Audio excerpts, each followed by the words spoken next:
En su visita a la Feria Internacional del Mueble, Iluminación y Decoración de Valencia, el presidente de la Generalitat, Ximo Puig, ha definido este sector como imprescindible para la transformación del modelo productivo de la Comunitat Valenciana y ha aplaudido el crecimiento de la Feria Habitat. Este sector necesita referencias y Valencia es la referencia, el escaparate internacional del mueble español.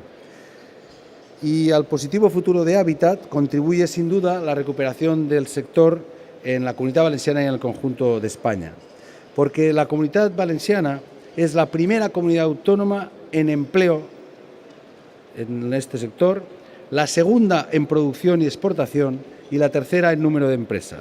El jefe del Consell se ha mostrado satisfecho de que este certamen vuelva a celebrarse en el mes de septiembre, lo que demuestra la fortaleza del sector.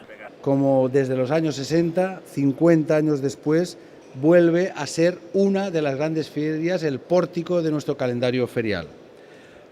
Ahora, por tanto, ejemplificamos con esta feria el renacimiento no solo de la Feria del Mueble, sino en gran medida también del propio sector.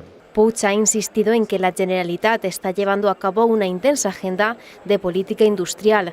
También ha defendido la importancia de apostar por la innovación y el capital humano para hacer frente a los desafíos que representan las multinacionales y los países emergentes.